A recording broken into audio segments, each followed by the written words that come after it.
기쁨의 좋은 소식이라는 제목으로 오늘 말씀을 한번 생각해 보겠습니다. 혹시 들어보셨나요? 3년 고개. 3년 고개라는 우리 한국의 설화가 있습니다. 아마 아실 거예요. 3년 고개가 어떤 얘기인지. 자, 한 마을에 할아버지 할머니가 살고 있습니다.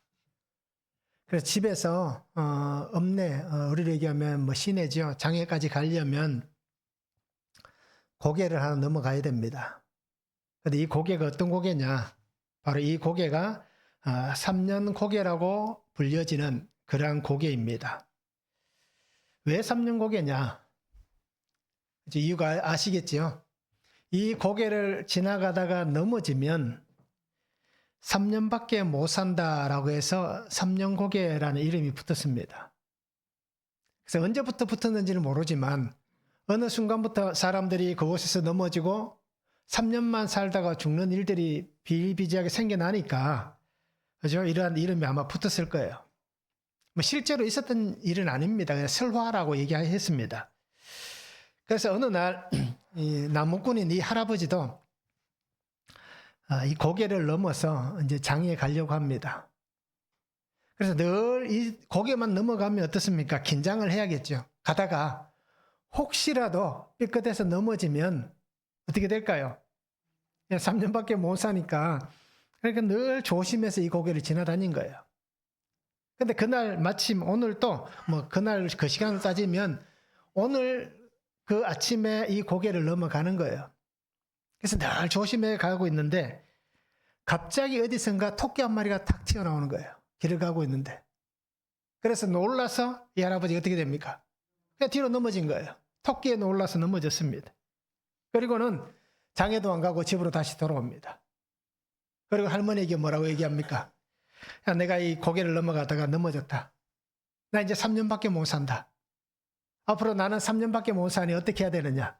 막 울면서 통곡을 하는 거예요. 그러면서 결국 어떻게 됐을까요? 병상에 눕게 되었습니다. 그러니까 시름시름 앓는 거예요. 그런 시간이 1년 가고 2년이 지나갑니다. 그 3년이 다 돼갈 즈음에 손자가 물어봅니다. 할아버지에게, 할머니에게. 왜 할아버지가 저렇게 아파서 저렇게 누워 계시냐라고 물어보는 거예요, 손자가. 그래서 할아버지가 자신이 겪었던 그 일, 자초지정을 손자에게 얘기해 줍니다. 자, 그때 손자가 기가 막힌 얘기를 합니다. 무슨 얘기를 했을까요? 예. 할아버지 그렇게 얘기하는 거예요. 한 번 넘어지면 3년밖에 못 사는데 2번 넘어지면 6년 살지 않느냐? 3번 넘어지면 9년 산다라고 얘기하는 거예요. 그러니까 2년을 넘게 거의 3년 가까이 이제 내가 3년밖에 못 산다라고 여기면서 끙끙 앓던 할아버지가 병상을 박차고 일어나는 거예요. 그리고는 그 고개로 달려갑니다. 그러면서 그 고개에서 넘어지시는 거예요. 몇 번을 넘어졌을까요? 우리 성도님들 같으면 몇 번 넘어질까요? 이 할아버지가 그 고개에서 10번을 넘어집니다. 10번을 넘어지고 30년을 더 살았다. 라고 하는 이 설화가 있습니다. 그래서 아마 이 3년 고개라는 이 얘기를 통해서 우리가 아마 비슷한 얘기가 많이 있을 거예요. 어린이 동화에도 나오고요. 그래서 또 누군가도 이런 일들을 많이 이렇게 예화로 사용을 합니다. 자, 여기에서 중요한 게 한 가지가 뭐가 있겠습니까? 우리는 어떤 마음과 생각으로 살아갑니까? 긍정의 마음과 생각으로 살아갑니까? 부정의 마음과 생각으로 살아갑니까? 어떻습니까? 저도 보면 요즘은 좀 긍정적인 것 같은데 예전에는 저도 굉장히 부정적이더라고요. 사람이 보니까. 긍정적이면서도 부정적인 게 많더라고요. 말하는 게 그냥 뭐 안 된다. 해봐야 별 것 없다. 그죠? 뭐 그게 좋은 게 있냐? 라고 이런 식으로 늘 어떻게 보면 강한 부정은 아니지만 사소한 것이라도 늘 부정적으로 그렇게 말을 하면서 살아왔더라고요. 그래서 오늘 우리가 살아가면서 우리의 믿음이 어때야 되느냐? 긍정적인 믿음으로 살아야 되느냐? 부정적인 믿음으로 살아야 되는가라는 것입니다. 이 할아버지가 손자가 얘기하는 것을 미리 이미 알았다면, 좀 긍정적이었다면 어떻게 했을까요? 뭐 한 번 넘어졌으니까 3년밖에 못 사니 그냥 툭툭 털고 일어나면서 그냥 뭐 3년만 살면 되지. 그러다가 다니다 보면 또 넘어질 수 있잖아요. 뭐 갑자기 토끼가 안 튀어나오는 부분은 없잖아요. 미끄러질 수도 있고요. 그래서 긍정적인 삶을 살아가는 우리의 모습들이 되면 좋겠습니다. 나의 삶에 하나님 주신 이 믿음이 긍정의 역사가 있는 그러한 성도가 되면 좋겠습니다. 그래서 우리가 매일매일 살아가면서 말하는 것, 뭐 저도 아직까지는 잘 되지 않지만 우리 성도님들이 말하는 것, 행동하는 것, 이런 것들이, 그죠? 이왕이면 잘 됐으면 좋겠다. 이왕이면, 그죠? 괜찮았으면 좋겠다.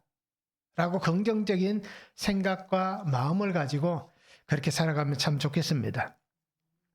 오늘 말씀을 한번 보시기 바랍니다. 가이사 아구스도가 천하로 다 호적하라고 명령을 내렸습니다. 그래서 요셉도 다윗의 자손인 고로 호적하러 베들레헴으로 약혼한 마리아와 함께 올라갔다라고 성경은 말씀합니다. 천사들은 양떼를 지켰습니다. 천사들이 아니죠. 양떼를 지키던 목자들에게 천사들이 찾아옵니다. 그리고는 그들에게 온 백성에게 미칠 큰 기쁨의 좋은 소식을 전해주었습니다. 자, 큰 기쁨의 좋은 소식. 첫 번째는 이 소식은 어떻게 듣느냐? 어떻게 역사하느냐? 첫 번째는 하나님의 시간에 하나님께서 역사하십니다. 1절에서 2절입니다. 그때 가이사 아구스도가 영을 내려 천하로 다 호적하라 하였으니 이 호적은 구레뇨가 수리아 총독이 되었을 때에 처음 한 것이라 라고 말씀합니다. 가이사 아구스도라고 얘기합니다.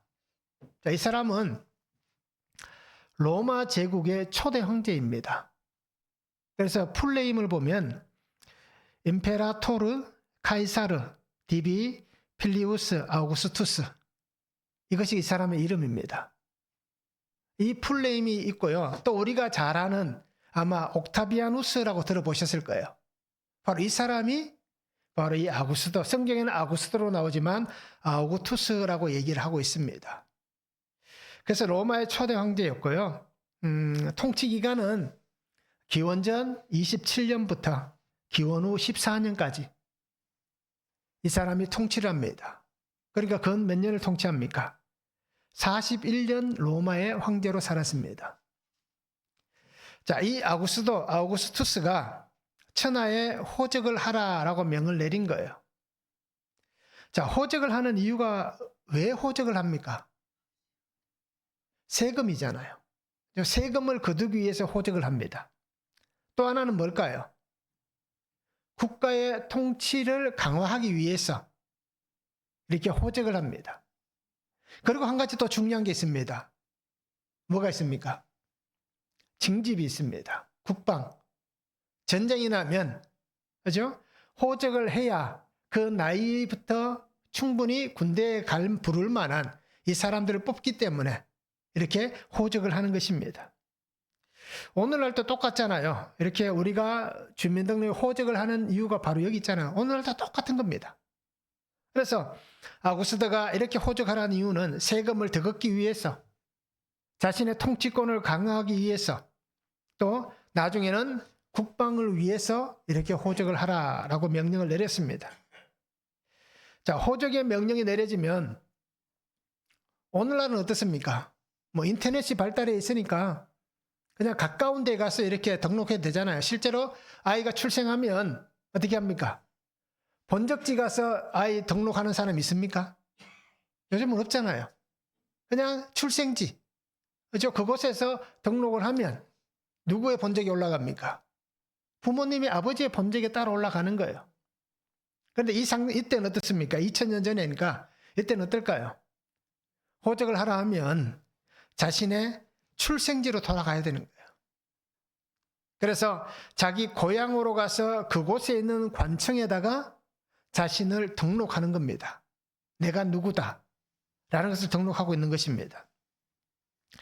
자, 그래서 하나님께서는 어떻게 보면 아구스도 황제를 통하여서 이렇게 호적하라라는 명을 내렸지만 이 속에 하나님께서 역사하시는 일들이 분명히 보여지고 있는 겁니다. 세상의 군주가 호적을 명했습니다. 그 사람은 자신의 번영을 위해서, 자기 나라의 번영을 위해서 호적을 하라고 했지만 그 내면에 하나님의 역사심이 있는 것을 우리는 볼 수 있다는 것입니다. 이미 우리가 누가복음을 통해서 보면 1장에서 누가 태어납니까? 세례 요한이 출생을 하잖아요. 그리고 1장에서 예수님의 탄생을 예고했습니다.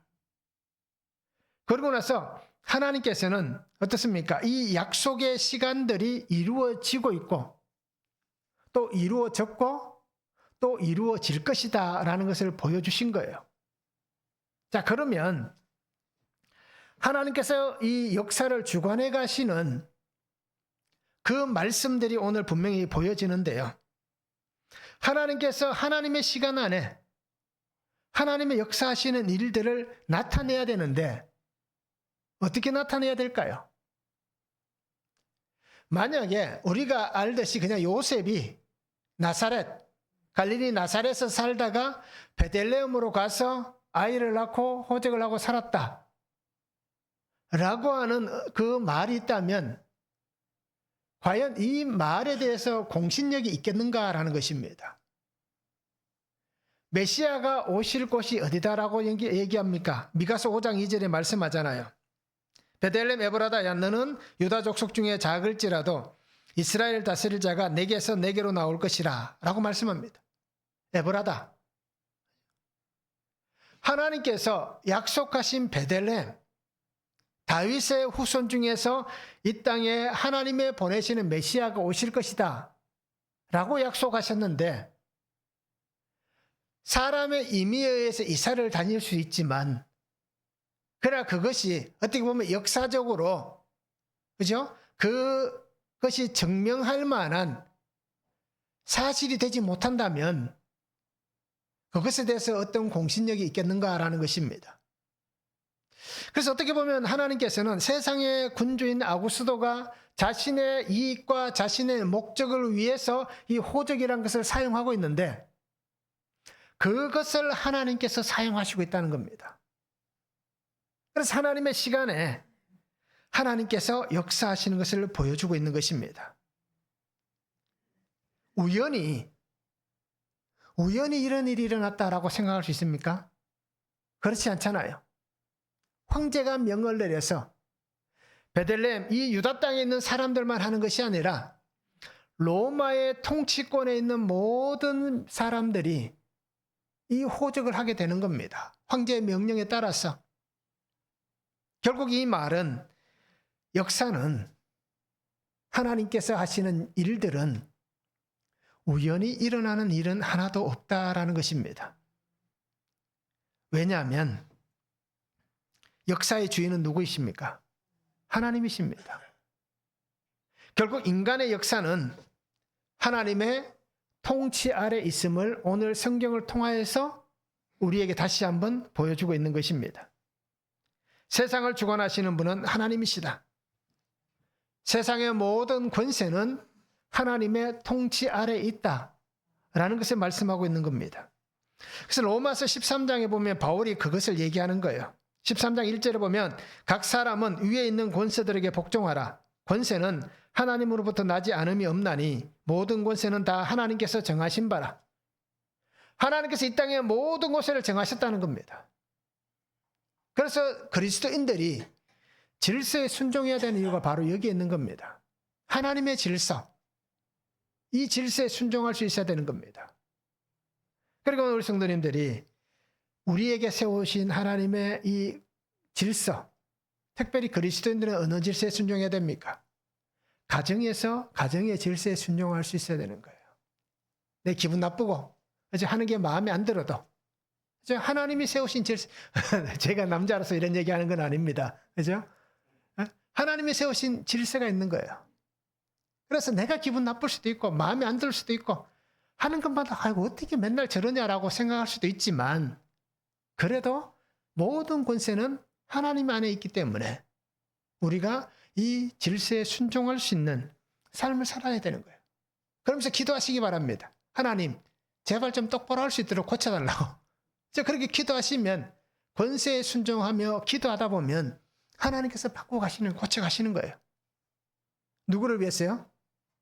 그 사람의 구원을 위해서도, 또 나의 구원을 위해서도 그렇게 하나님이 바꾸어 가시는 겁니다. 자, 그래서 오늘 이 큰 기쁨의 좋은 소식이 어떻게 들려졌습니까? 하나님의 역사하시는 시간 안에 하나님의 은혜가 선포되는 것이 들려져야 되는 겁니다.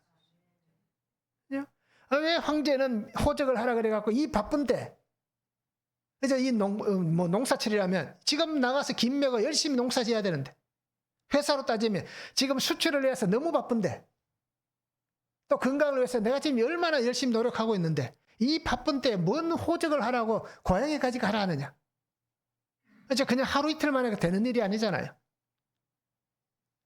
그럼에도 우리는 그 소리 속에서 하나님의 이 기쁨의 큰 좋은 소식을 들을 수 있어야 되는 거예요. 어떤 시간에? 하나님의 시간에 하나님이 역사하시는 그 은혜가 들려지는 그런 삶을 우리가 살아가야 하는 것입니다. 그래서 오늘 우리 성도님들의 삶 속을 다스리는 분이 누굽니까? 나를 다스리는 분은 하나님이십니다. 나의 삶을 인도하시는 분은 하나님이십니다.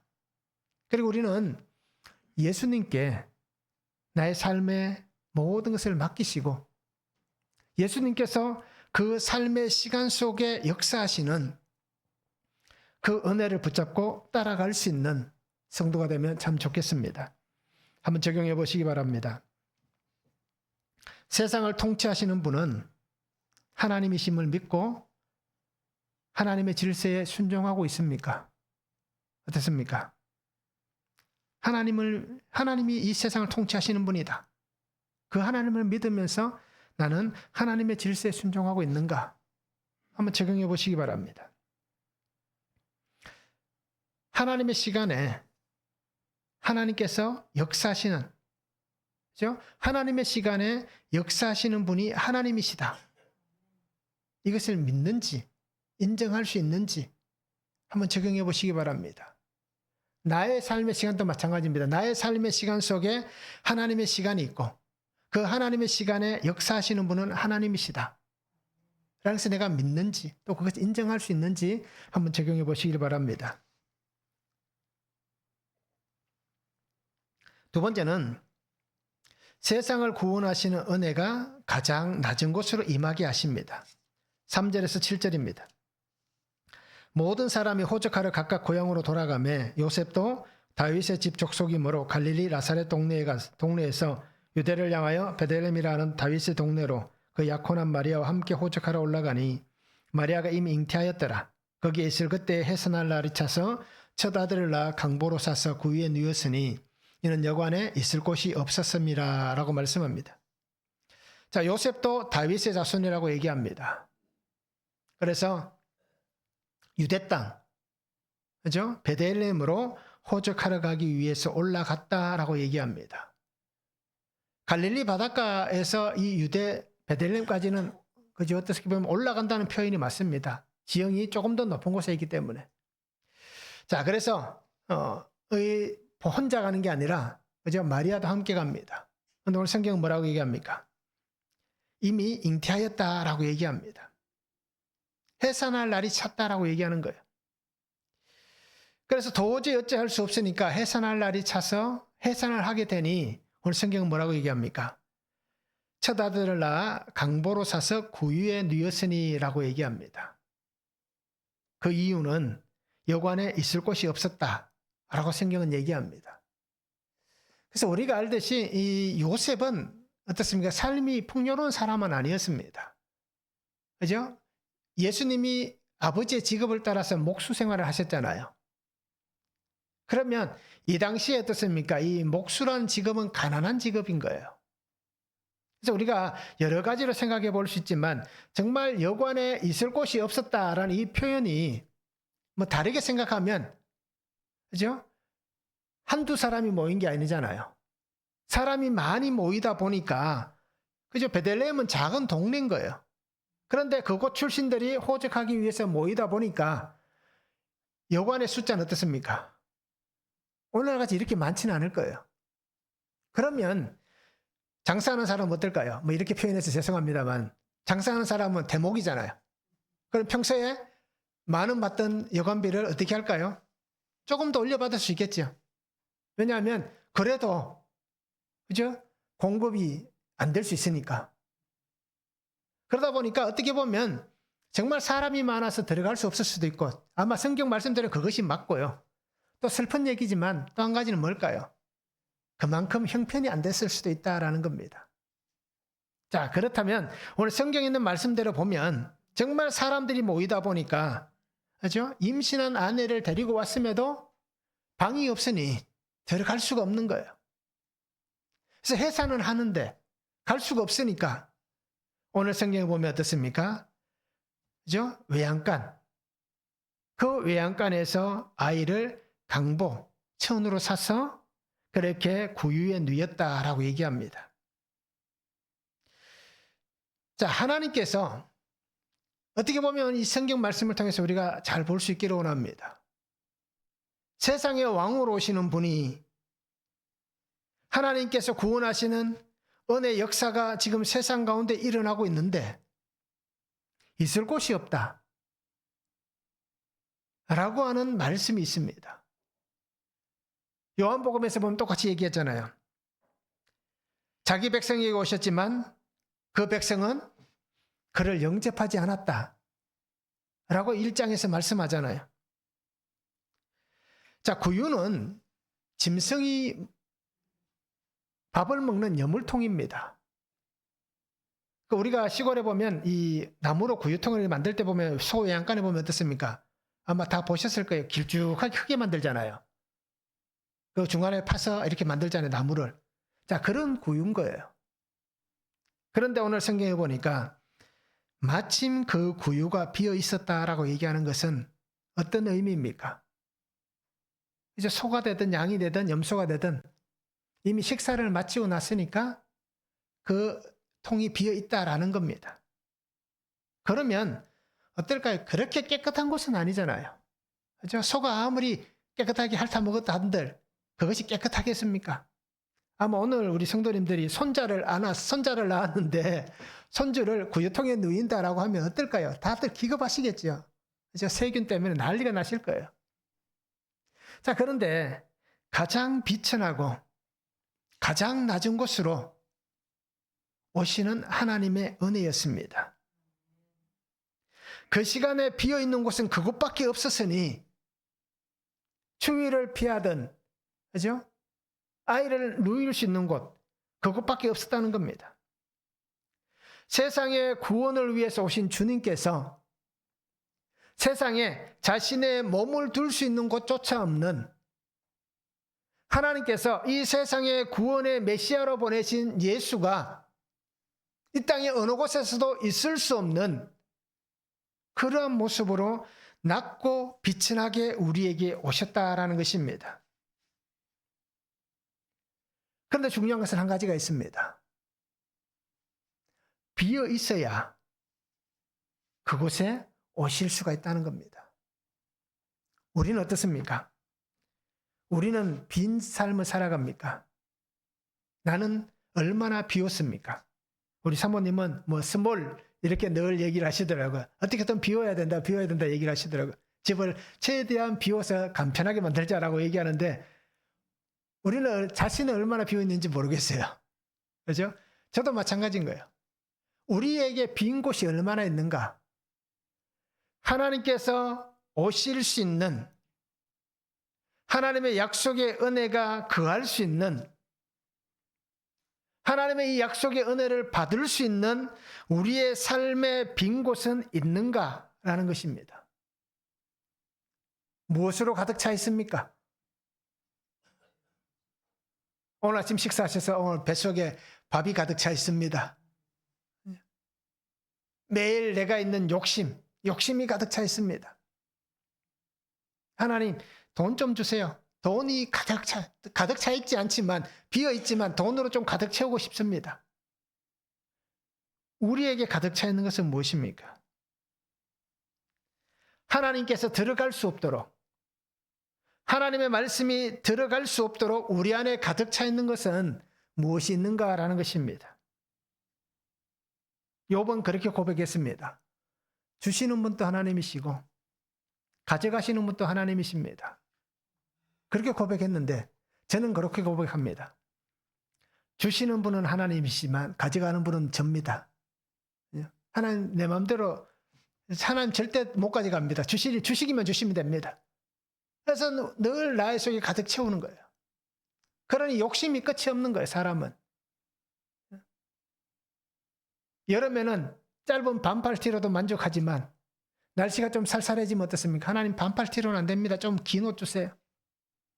겨울 되면 어떻습니까? 하나님은 좋은 외투 하나 주세요라고 얘기하는 거예요. 그러니까 우리의 욕심은 끝이 없이 올라갑니다. 그런데 오늘 성경은 우리에게 뭐라고 얘기합니까? 비워 있어야 그곳에 하나님의 은혜가 임할 수 있다라고 말씀합니다. 결국 있어도 없어도 모든 것이 다 하나님의 은혜입니다라는 고백이 우리에게 있을 수 있어야 되는 거예요. 다른 것이 가득하면 나의 안에 주님이 있을 곳은 없습니다. 왜 우리가 매일 말씀을 묵상하지 못하느냐? 그 이유가 여기에도 있습니다. 다른 게 있으니까. 매일매일 다른 게 있으니까 그 말씀이 들어오지를 못하는 거예요. 그 말씀에 관심이 안 가는 거예요. 그 말씀을 묵상할 수 있는 시간을 못 내는 거예요. 왜요? 다른 게 가득 차 있으니까. 그리고 우리는 나의 삶 속에 역사하시는 그 하나님의 은혜 안에서 정말 하나님께서 오늘 세상을 구원하시기 위해서 가장 낮은 자인 나에게 찾아오시고 나의 안에 함께 거하실 수 있도록 스스로를 비우시고 하나님의 말씀 안에 거할 수 있는 그런 삶이 되면 좋겠습니다. 한번 적용해 보시기 바랍니다.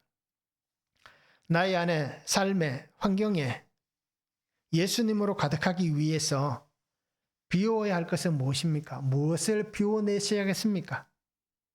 한번 적용해 보시기 바랍니다.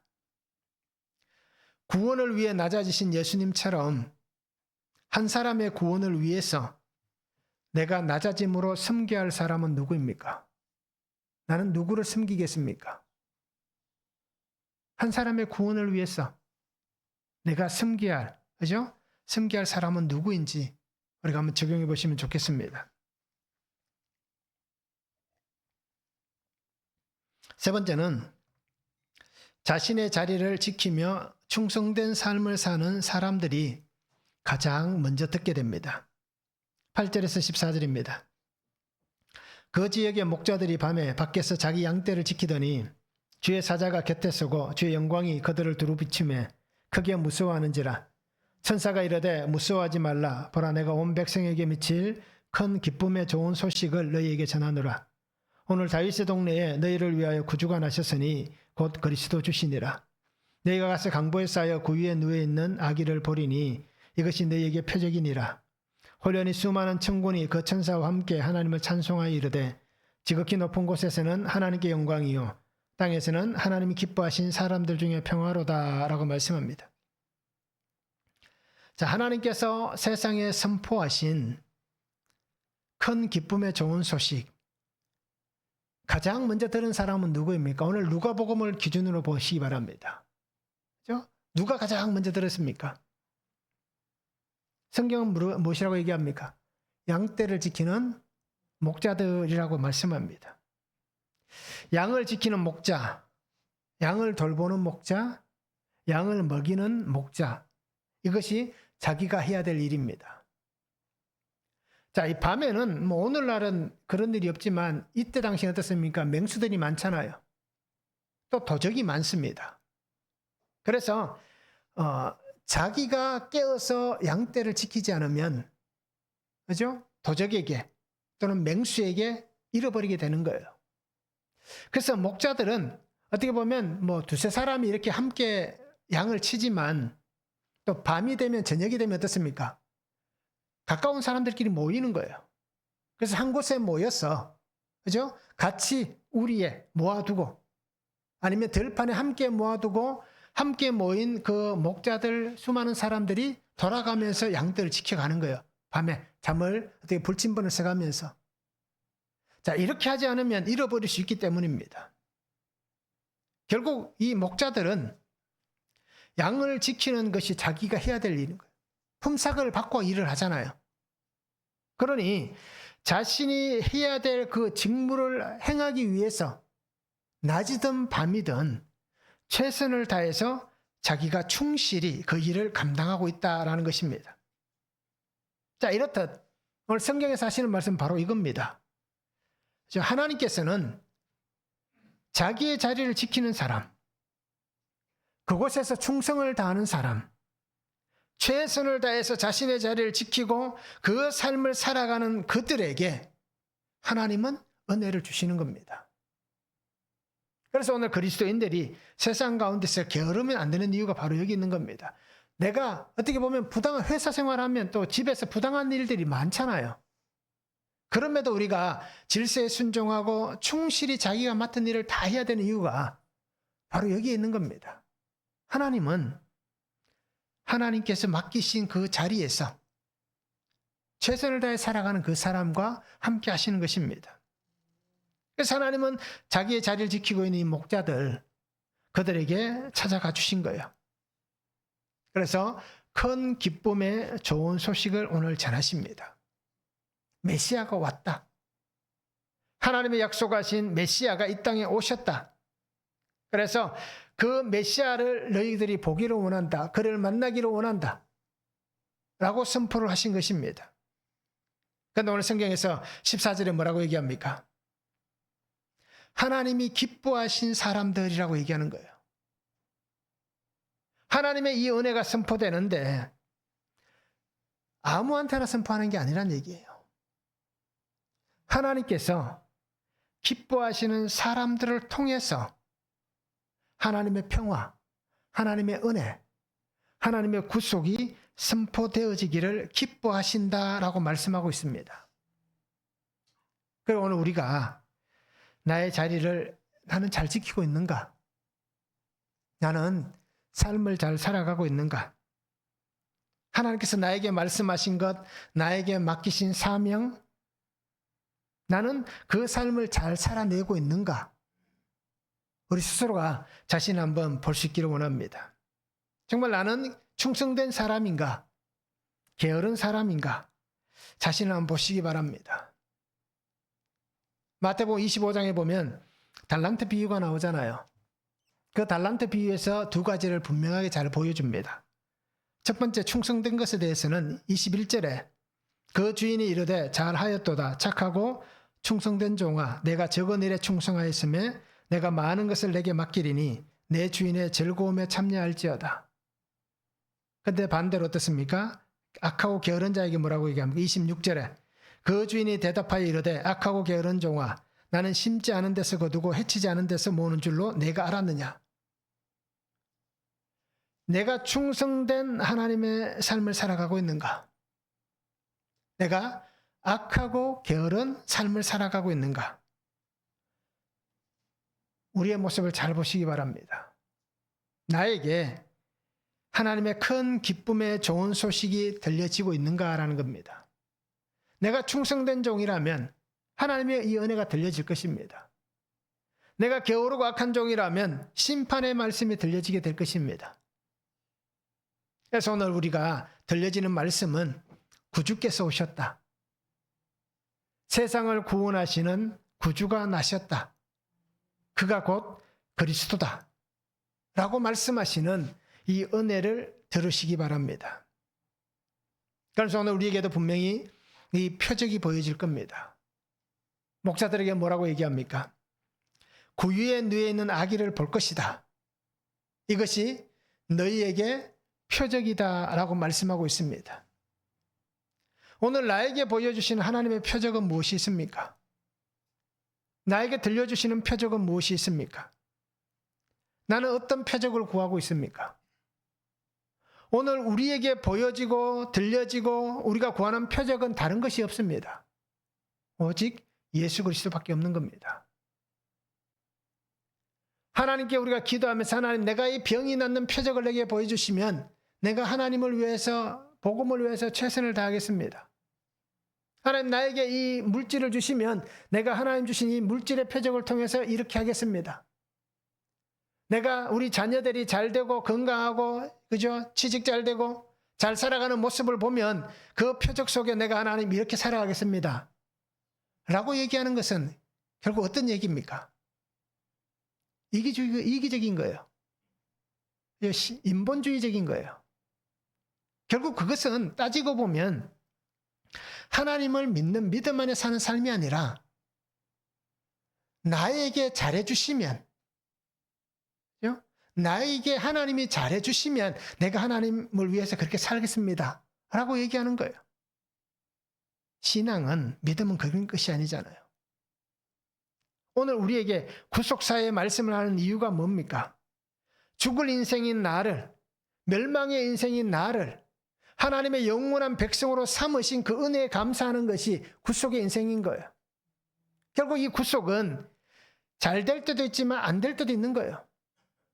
그래서 우리가 예수 믿으면서 고난이 오고 시험이 오고 아픔이 오는 것은 당연할 수도 있는 거예요. 더 심하게 우리에게 올 수 있는 겁니다. 왜요? 내가 그리스도의 사람이기 때문에.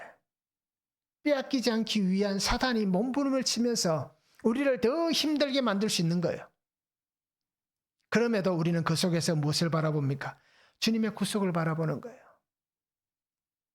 하나님께서 그 십자가로 내모셨지만 사탄이 어떻게 합니까? 예수님을 끝까지 십자가에 못 박잖아요. 그리고 우리도 영원한 하나님의 백성으로 영원한 생명 안에 나아가는 하나님의 자녀가 되게 하시는 그 표적은 예수 그리스도밖에 없습니다. 그리고 오늘 우리에게 이 구속사의 말씀이 들려져야 되는 거예요. 이 구원의 소리가 들려져야 되는 겁니다. 그래야 우리가 주님과 함께 살아갈 수 있는 거예요. 듣지 못하고 보지 못하고 만나지 못하면 안 됩니다. 그리고 오늘 우리 성도님들이 들을 수 있기를 바랍니다. 볼 수 있기를 원합니다. 그리고 만날 수 있기를 원합니다. 어디에서요? 말씀 안에서. 이 66권의 성경 말씀 안에서 만나지는 겁니다. 다른 길은 없습니다. 다른 신령한 사람이 나타나서 내가 보니까 신령한 것을 가지고 자기가 이렇게 하니까 주님을 만나더라 얘기해도 그것은 어느 정도는 우리가 이해는 할 수 있지만 그것은 답이 아닙니다. 왜요? 말씀에서 벗어나면 안 되기 때문에. 그래서 우리가 이 말씀에서 벗어나지 않고 오직 말씀 안에서만 주님을 보고 듣고 만날 수 있는 그런 믿음이 되면 참 좋겠습니다. 그래서 나의 삶의 모든 환경 속에 하나님이 비추시는 이 구원의 빛, 나의 자리를 지키고 있는 그때에 하늘로부터 어떻습니까? 주의 영광이 그들을 두루 비추매 라고 말씀합니다. 이 하나님의 빛이 우리에게 비춰지고 그 빛이 우리의 걸음을 인도하고 그 빛 속에서 우리가 살아갈 수 있는 그러한 삶이 되면 좋겠습니다. 그래서 오늘 우리가 나에게 들려진 이 큰 기쁨의 좋은 소식이 나의 입을 통하여서 나의 삶을 통하여서 전해지게 하시기 바랍니다. 그것이 누구에게? 나와 가장 가까이 있는 사람에게 먼저 전하시기 바랍니다. 나와 가장 가까이 있는 사람. 나는 저 사람하고 그저 쟤하고는 천국 같이 갈 수 없다. 그러다가 내가 못 갈 수 있습니다. 그죠? 그러니까 이 농담입니다. 그래서 하나님께서 나를 통하여 그 사람을 구원하시는 거예요. 내가 누군가를 통하여서 구원을 얻었잖아요. 그러면 내가 해야 될 일은 뭡니까? 내가 정하는 게 아닙니다. 하나님의 사람들, 하나님의 백성을 내가 정하는 게 아닙니다. 정하시는 분은 하나님이신 거예요. 그럼 나는 어떻게 해야 되느냐? 그냥 쓰임 받는 거예요. 그를 위해서 그에게 복음을 전하는 것, 예수님을 전하여 주는 것. 나는 이것만 하면 되는 거예요. 그러게 오늘 성도님들이 월권하지 않고, 그죠? 앞서지 않기를 바랍니다. 내가 해야 될 일, 복음을 전하는 그 일, 내가 들었기 때문에 내가 들은 것을 전하면 되는 거예요. 그것 이상 그 이하도 없습니다. 성도는 그냥 그렇게 사는 거예요. 그러기에 오늘 우리가 정말 하나님의 은혜 안에서 하나님의 역사심 있는 그 아름다운 복음의 통로들 되시면 참 좋겠습니다. 한번 적용해 보시기 바랍니다. 주님 다시 오실 때까지 내가 지켜야 할 양떼, 나의 삶의 자리는 어디입니까?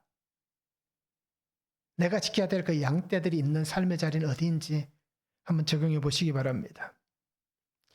나는 충성된 믿음의 삶을 살아갑니까? 게으르고 악한 삶을 살아갑니까?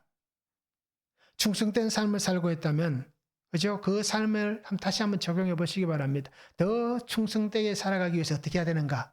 적용해 보시고요. 만약에 내가 게으르고 악한 삶을 살아가고 있다면 이 게으르고 악한 삶을 끊어내기 위해서 내가 무엇을 해야 되는가? 이것을 우리가 한번 적용해 보시면 좋겠습니다.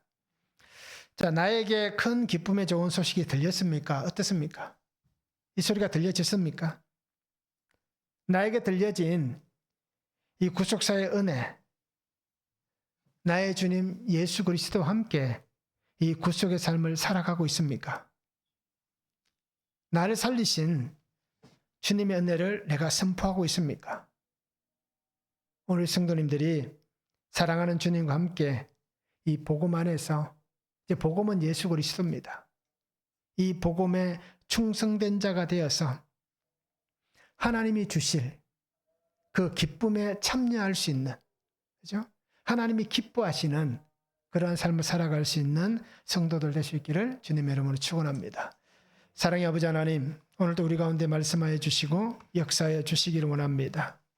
주의 은혜 안에 세워주시고 주의 말씀 안에 세워주셔서 우리가 주님과 함께 믿음으로, 주님과 함께 하나님의 그 덮으시는 능력으로 온전히 살아갈 수 있는 삶이 되게 하여 주시옵소서. 그래서 어느 곳에서 무엇을 하며 어떤 환경이 있다 할지라도 주님이 나를 찾아와 주시고 나를 만나 주신 그 은혜 안에서 구속사의 삶을 살아가게 하시고 그 구속사의 말씀이 들려지고 보여지고 또 만나지는 그 은혜 안에서 한 사람, 주님께서 구원하시고자 하시는 그 한 사람을 위한 귀한 복음의 통로가 되어 살아갈 수 있도록 쓰임받을 수 있도록 주님께서 은혜로 역사하여 주시옵소서. 그래서 아버지 하나님, 큰 기쁨의 아름다운 소식이, 이 좋은 소식이 내게 들려져서 하나님이 기뻐하시는 그 한 사람이 되게 하여 주시옵소서. 감사를 드리며 예수님의 이름으로 기도하옵나이다. 아멘.